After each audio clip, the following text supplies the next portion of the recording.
Hi, MemLab Network.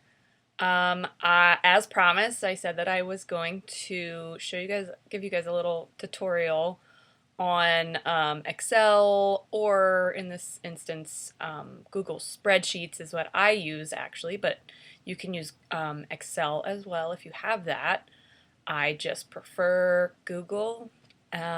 And it's very, very similar. A lot of the same things that you'll be doing will be under the same sort of buckets and things like that. But it might be just a little bit different, so keep that in mind. And if you're curious about something, you can always Google it or go to a help.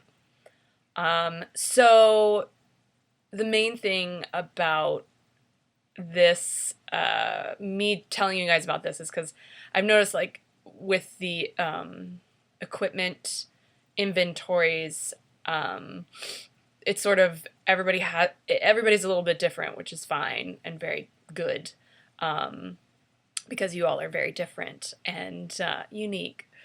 But the main thing, I feel like sometimes it's just really helpful to have some of these tricks up your sleeve when you're managing like this amount of information.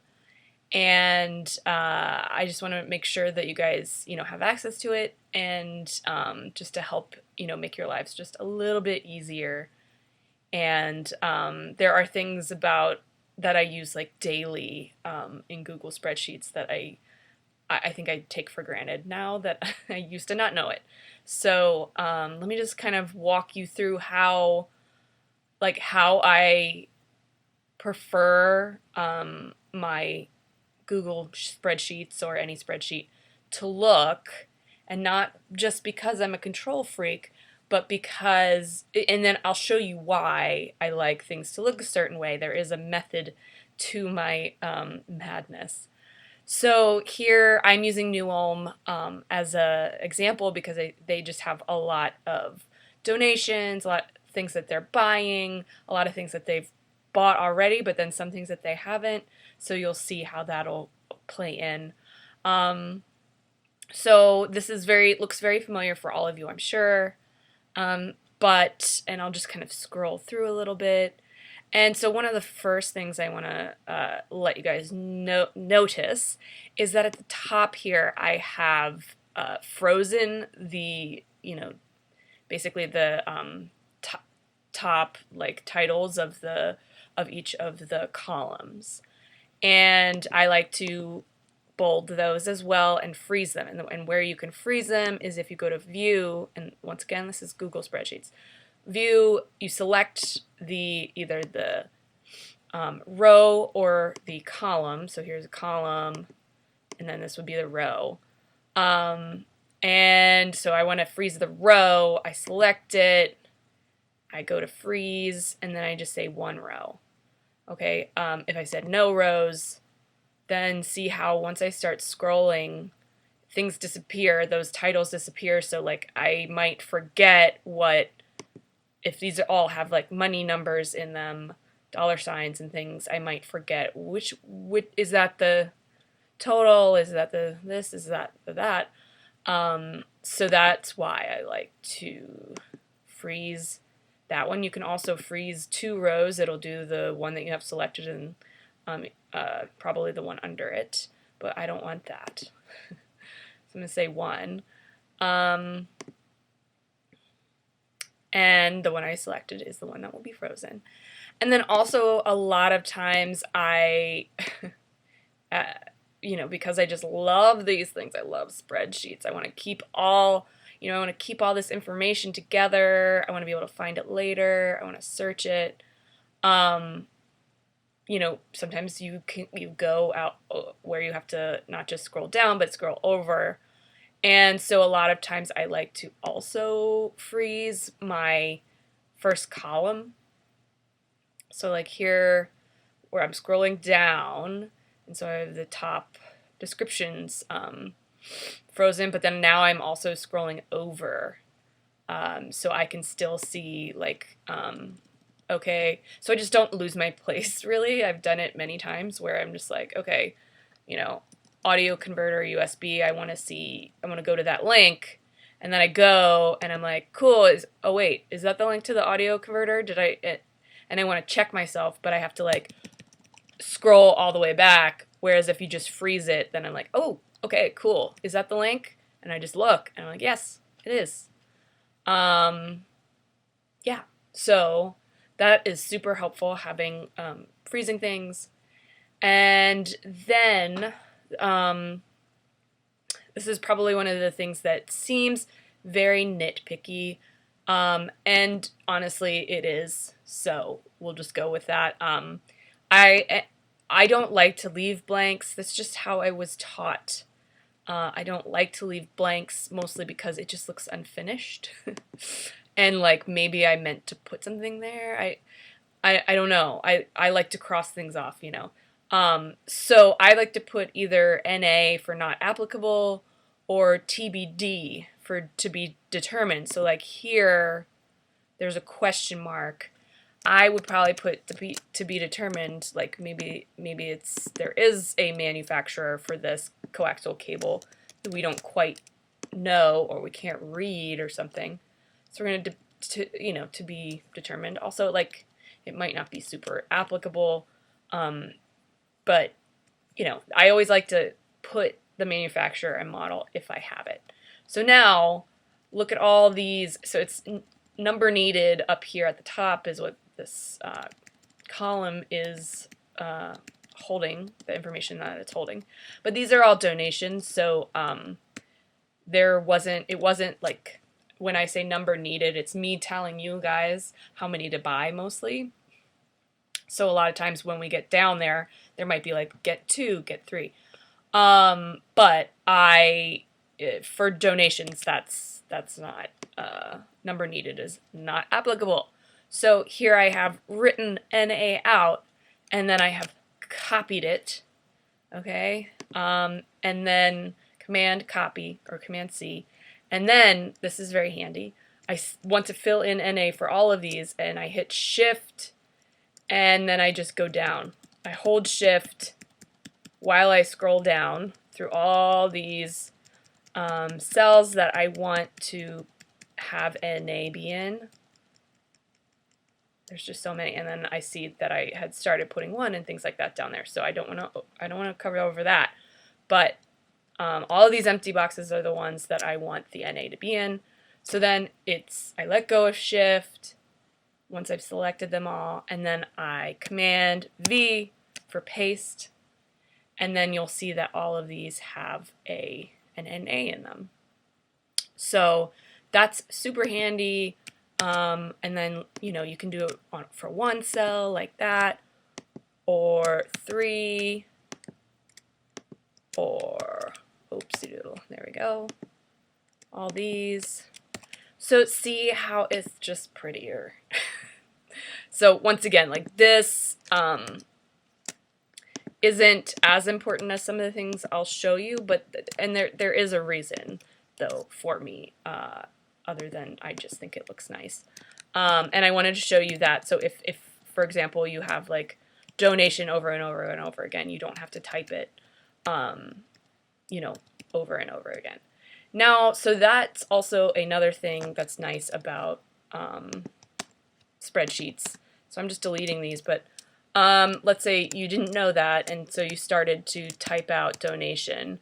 You'll see, since you've already typed donation in, it senses all of the letters that you already have above it, and it's like, you probably want this one. So if I just stopped typing, clicked out of the box, it fills in the rest of it. Now maybe you want that, or maybe you were like, no, I wanted to put donor in there. Then you'd have to change that. So you can do that, which is great, but if I do that, if I put NA here, it only is under your 1 column that it makes that kind of jump. So and fills things in. So just keep that in mind. It's very important that you that you standardize how you put your information in here. And I will show you why. So instead of using the word like, for miscellaneous, obviously, like if you look at MISC or the word miscellaneous, you'll understand that it's miscellaneous. Forget it, let me just type out. Oh man, now you're all gonna know I don't know how to spell miscellaneous. So, okay, someone decided to spell it out, and still not sure. Let's say that I wanted to, wouldn't it just be really neat if I could have all of the if I could just like have all of the miscellaneous manufacturers, can I just figure out everything that we are going to have in our memory lab that is like manufactured by the same company? Let's call it company miscellaneous, or like the ones that we don't quite know, or there's multiple ones. Maybe we want to get more granular about that one. There is a way. So, and this is the most wonderful thing about spreadsheets. So I am going to click on our title up there on our first number 1 row. So this always has to be your number 1 row. I'm highlighting it. And then I am going to data, and I'm going to create a filter. You can also, there we go. You can also press this button, which sort of looks like, you know, I guess that's a filter or like a thing that you can pour into a car, you know. Anyway, liquids into a small container. So I'm turning off the filter now. I'm turning it back on by pressing that button. And you're like, oh, okay, well, it's a different color, but what else does it do? You'll notice these little arrows pointing downward on each title of each row of information. So I was saying, wouldn't it be nice if I could just have all my miscellaneous manufacturer things in one place? And can I just look at all that? That's all I want to see. I want to just ignore everything else. Yes, indeed we can. So I clicked on the arrow, and then you have this scrollable, wonderful thing that lists everything that you have in this row.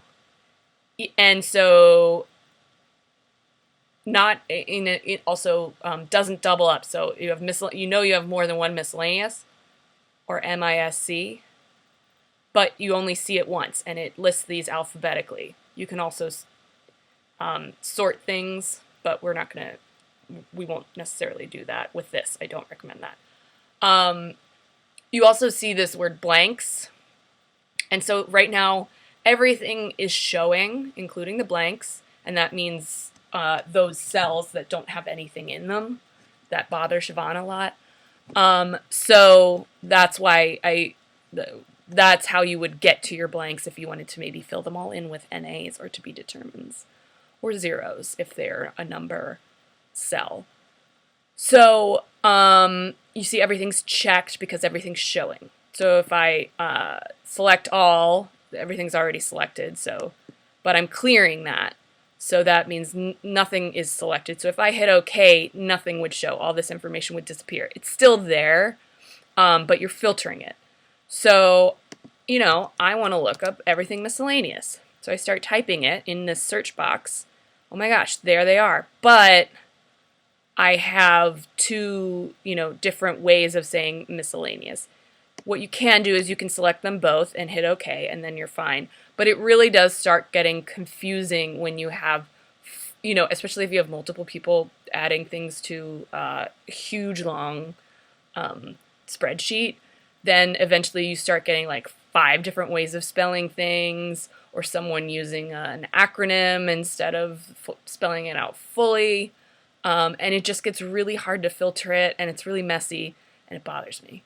So anyway, I'm going to hit OK to choose just miscellaneous and MISC for our manufacturer. And you can see here that it has that little weird thing, liquidy pouring into smaller container thing.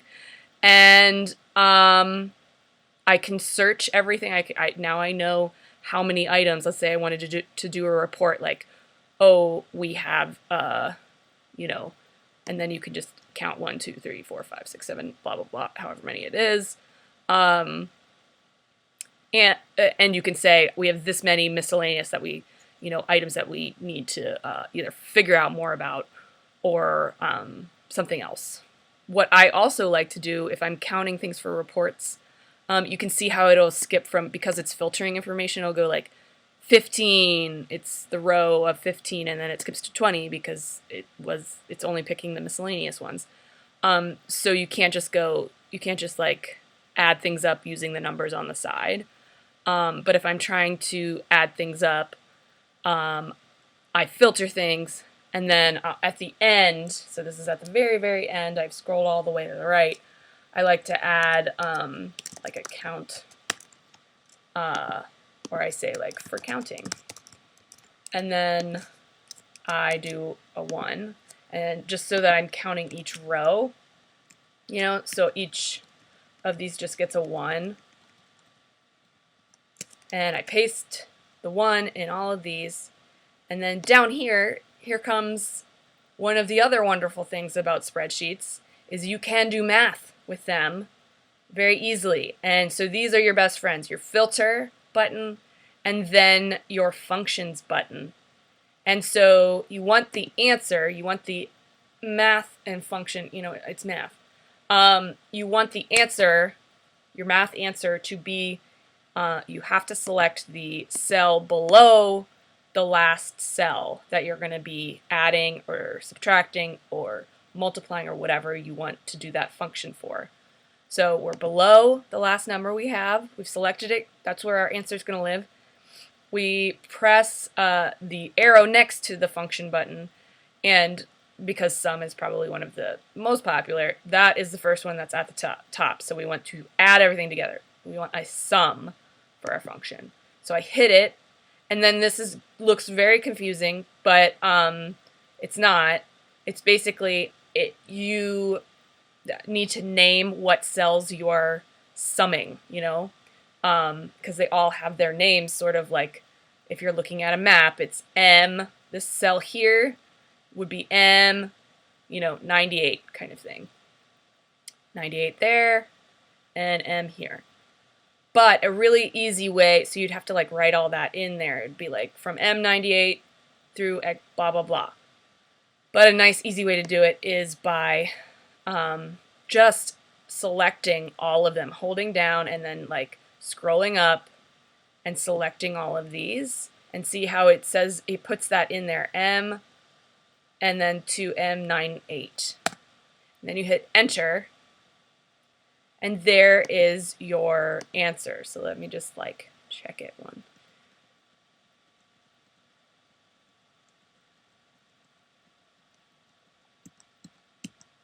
Yep, it is 24.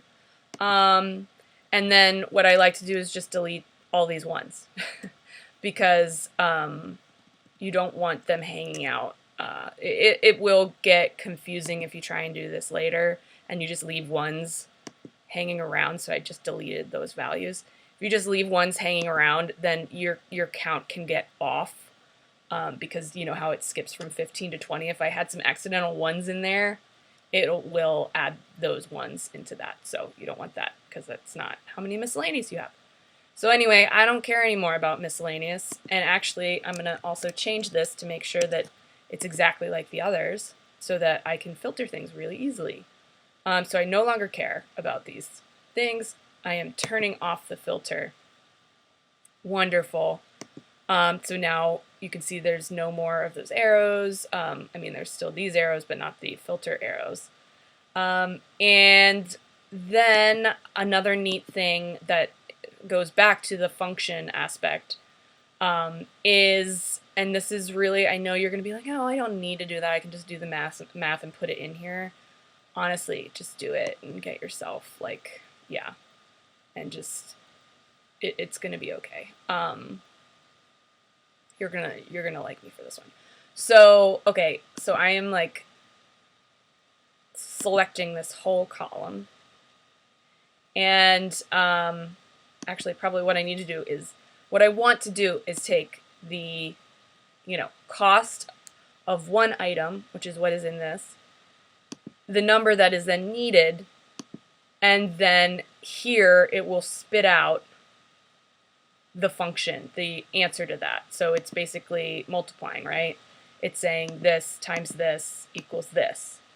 So the way to do that is, and you can do it one by one with each cell, and we actually don't want to do it with these because it's not applicable. We don't actually need a number. There's no cost to us. This is just for an approximation if we wanted to add up how much our, or for like insurance or something like that, what is our value of items that we have in our memory lab and for our memory lab. But so if I wanted to do this for, let's say this, I would hit where, let's say I didn't have that there, and let's say didn't have that there, but I know how much it is, and let's say I'm actually buying 2. Wouldn't that be crazy? I hit the function, and this is where I had to Google, and what does it mean? You know, an average, okay, I get, count, I would think that's like what, but it's actually called product, and so you just Google it and be like, Excel spreadsheet or Google spreadsheet equivalent function for multiplying. Here we go. Result of multiplying a series of numbers together. So I'm hitting that one. You can also just type equals. Actually, I'll show you. So I selected it the hard way, and now I'm just deleting everything. Okay. So if a much easier way is just typing equals. Oops, no, it's a plus. Equal sign, and then I start typing out PROD, and then it's so smart, it's like, I think I know what you want, because the equal sign just makes it realize it's a function, because you want the answer to a math problem. And so I'm like, yes, I want a product, and I select it, and then it does that. And then this is where you basically just, it's blinking at you, what do you want me to do? And it says, and then so I select the 2 boxes that I want, and you can see E75 and F75. We want to multiply them together to get your product. I hit enter. There is nothing in there, so it says 535. Let's say if I added a 3 and then click out of the box, the function is still there, and this is what's so rad. So if I decided, oh my god, no, actually we need to, Thunderbolt cables, or if it's, you get the picture. I could just be like, I don't have to do the math anymore, I don't have to hit product anymore, it's already there. So I just hit 1 right now, and that's actually what I want. There we go, 535, one of those. So then here I've also clicked, I've created this wasn't, I just did this today, because we're sort of with New Ulm, sort of like half of everything's been purchased, half hasn't.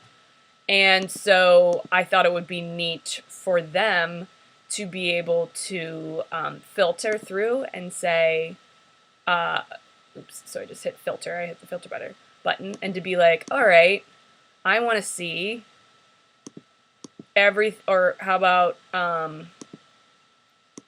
wait, what do I want to see? Yes. Things I haven't purchased, which would be the blanks.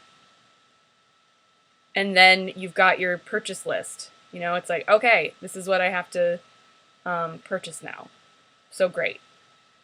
And then you can do that, and then once you're done, you hit, yes, you type yes in the box, and then it wouldn't be in this filtered view anymore.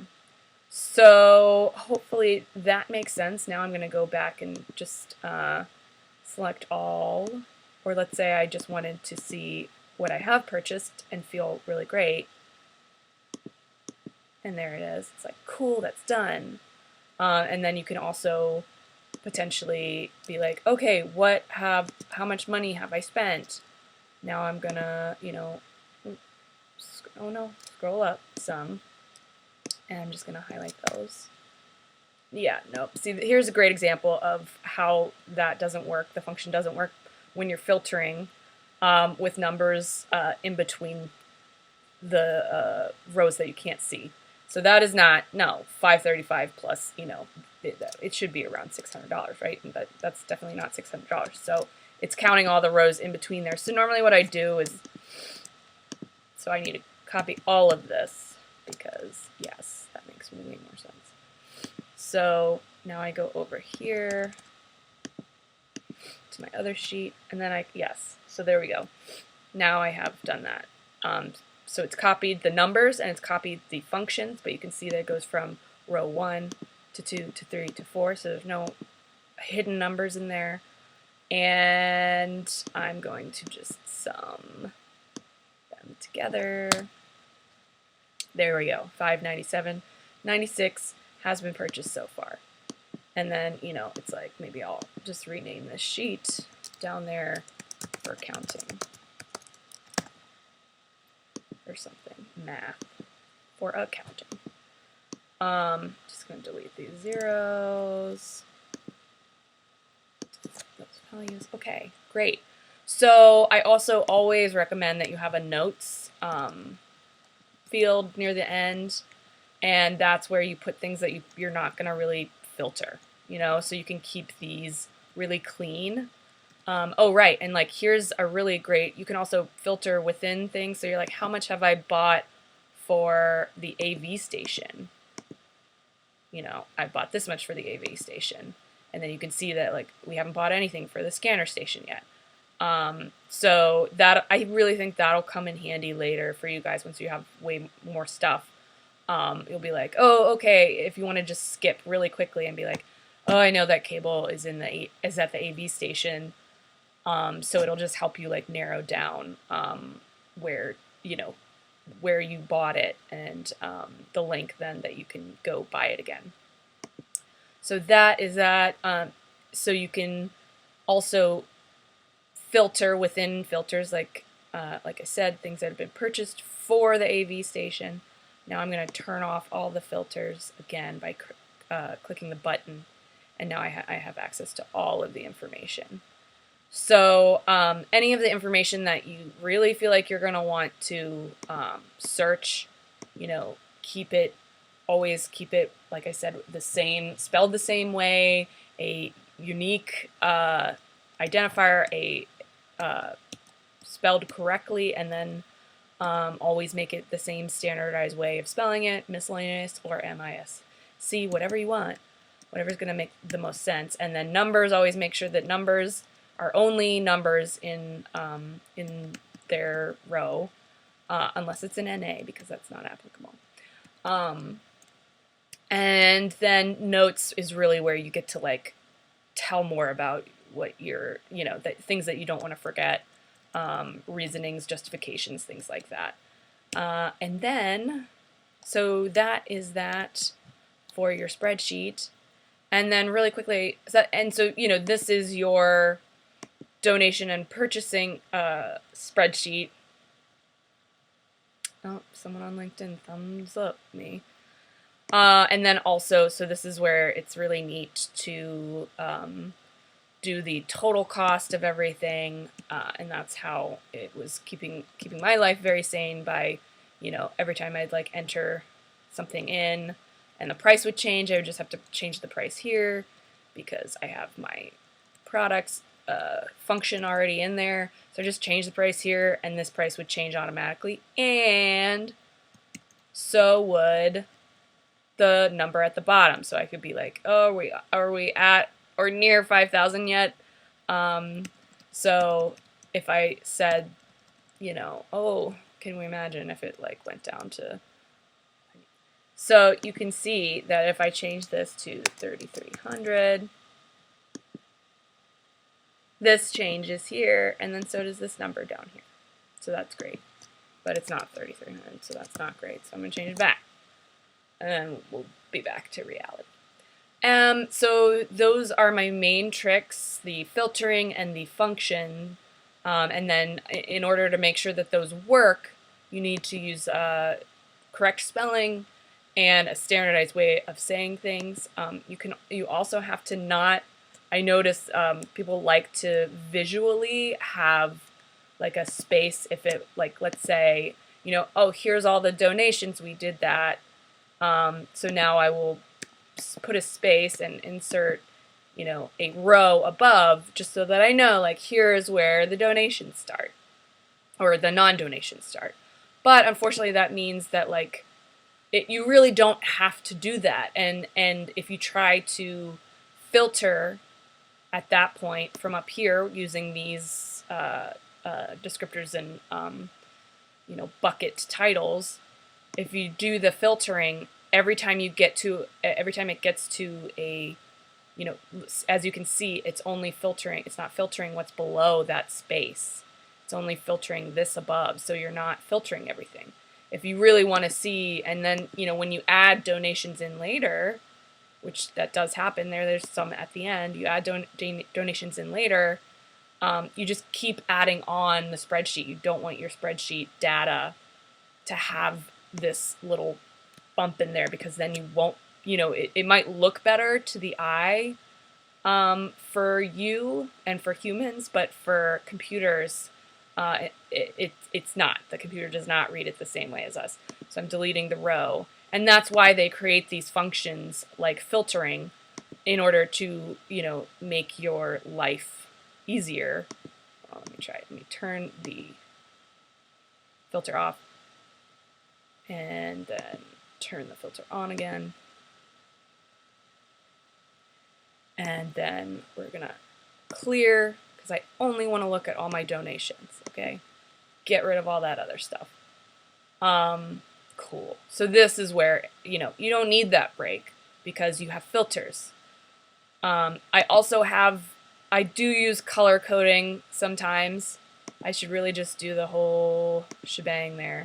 And that's more for me to be like, you could also, yeah. So, and then I have in my notes kind of why, because the New Ulm, we sent them a CRT monitor and it got damaged in shipping, so I need to get them another one. So that is where it's like, they don't need to do anything. This is something Siobhan needs to do.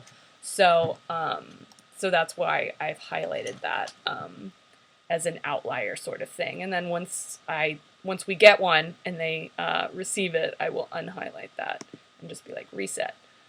So here, those are the best tricks. And I always like to unfilter things, every time before I even close anything, because then I'm going to open it up the next time and forget that I filtered it and be like, where did all my data go? And it's there. It's there. It's just being filtered. So now I wanted to show you just really quickly how I have this for collection at the nonprofit that I started. More than one collection, multiple collections. But this is basically the inventory of how we, space inventory of, so this is how I physically find things. We have, you know, over 1,000 boxes. And this is not, you know, this is by no means perfect. This is an entirely volunteer-run organization, so we are just doing the best we can. And I just thought that was a really good example, because we have like nothing. That this has made our lives very easy, and I can go and tell anyone, you know, hey, can you pull box, you know, from the WJZ collection. Now we do use these acronyms, but we have a list of what the acronyms are. Also, this is not perfect, like I said. This is actually, some of our data really needs some cleanup, but we're triaging at this point. So we know what this is. Everyone who has access to this spreadsheet knows what these mean. So I want something from, you know, if we get a request in and someone says, I want box 5 from Rise and Shine in the WJZ collection, that's all they have to tell me. Then I go here and I filter. And then I start from the front and I just clear and I type in, because I have a lot of data, okay? And that's why I wanted to show you this, because I wanted you guys to see why the filtering, it really comes in handy. And this is something too that you can take to your public if they, when you are teaching them the digital preservation, and say like, hey, you know, when you make an inventory of your stuff, it's going to end up being a lot of data. Here are some tips and tricks for how you can then search that. for findability later. So we know we want the WJZ collection, which, let's say if this was like personal archives, they're like, I know I want photographs, Christmas, or however that you know, photographs and of this side of the family or whatever. You could put whatever, however you have your information sorted, and then it'll tell you where physically it is. And then maybe also like what hard drive any digital copies are on, or if it still needs to be digitized. But so like here we have, I want to find the series, so I'm just clearing it. But we've got lots of series, right? And this is where a lot of the information isn't cleaned up. But that's also, I did that on purpose because I know that I need to do more, we need to investigate those boxes more. So those are, they just need a lot more work. It's not just the data, it's the actual boxes. Anywho. But we're looking for Rise and Shine, which I know is RISE. So I start typing that in. I see it, I click it. Woo. It shows me all the Rise and Shine. And then from there I could even go further and be like, okay, I want box 5. But let's say that the researcher wants to look at 3 boxes of it, and those are the 3 boxes that they want. So I click them, and then I just write down what the location is. So as long as everyone knows where the range and the section and the shelf and position are, then you can very, very easily find what you're looking for in a sea of boxes that all look the same. So, and then I, once again, like I said, I always have a notes field, and many times I also color code things. So anyway, just really quickly wanted to show that that can be used for different things. Like this is just for our physical locations. We have inventories for other things too, and you could add it, but this is just for finding something because that's something that we use quite a lot. So, and that we share with a lot of people too, which is also why I like Google Spreadsheets. So everyone, I hope that that's been really, I hope this has been helpful for you, and that you learned something, and that you'll be able to use it and save some very valuable time in the near future. So, cool. Thank you guys.